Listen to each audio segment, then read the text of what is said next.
So as far as the subject of debt, there's good debt and bad debt. Again, it goes back to the financial statement, income, expense, asset, liability. So debt falls in here. Everybody says, I'm going to buy a house. And everybody says, my house is an asset. That's not true. Your house is a liability. Same as if you have a car. A car is a liability. So when you look at the average person, they have a job,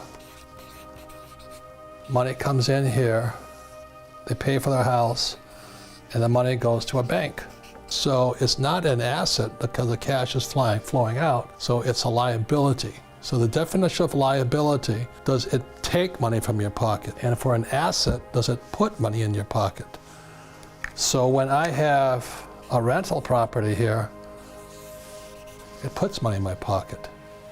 So if I live in the house, it's a liability, because even if I have no debt on it, I still have taxes, depreciation, repairs, and upkeep, insurance, and all this. When I rent a property, I've done a good job buying it and structuring it. Every month, it sends me money. I had a little one-bedroom condo, and it put $25 in my pocket. This was good debt. The debt also went out and paid, but it also put $25 in my pocket. So net, I was making money from my little house. But all of this comes from debt. So this is good debt. And what makes it good debt are the two most important words: cash flow. I'm borrowing money from here, it's coming here, and going this way. So the debt is putting money in my pocket, and bad debt is taking money from my pocket. The problem is, if you're going to use debt, you've got to be much smarter than this person here. You've got to be very, very smart. That's why I took real estate classes when I was 25, and I've never stopped taking real estate classes. Because you buy a piece of real estate and you make a mistake, this turns into a liability. If I get the renter leaves the place, this goes here that fast, and the cash flows that way. It's going out of my pocket. So it has nothing to do with real estate, it has nothing to do with the car, nothing to do with student loan. It has to do with these two words here. So good debt, again, is debt when I borrow for this, and it puts money in my pocket. If I had a car and I borrowed money from it and somebody rented for me as an Uber driver or something, and it put money in my pocket, it would be an asset. My wife and I have a boat, and most boats lose money, but our boat makes money because it's in a charter. People rent my boat all the time. So it has nothing to do whether it's a boat, student loan debt, a house, a car, or whatever. It has to do with these two words here. And so most of the time, you've had accounting classes. They don't talk much about this, do they? This is something they never mentioned to me in college. If the cash is flowing into your income statement, into your pocket, it's an asset. It's good debt. But if it's taking money from your pocket, it's bad debt. About debt, there's good debt and bad debt.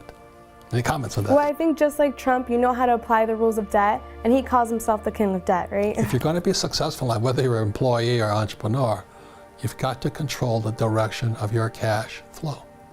So look at most people here, we've talked about it earlier, they get a job and the cash flows out here, goes to the government, called taxes.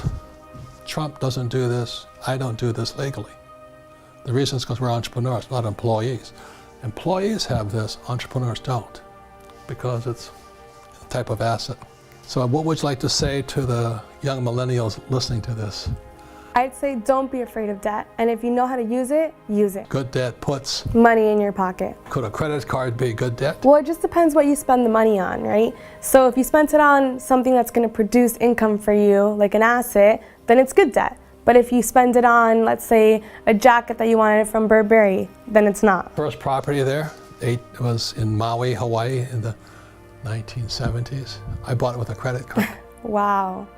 Property was $18,000, my first, but I've taken several real estate classes.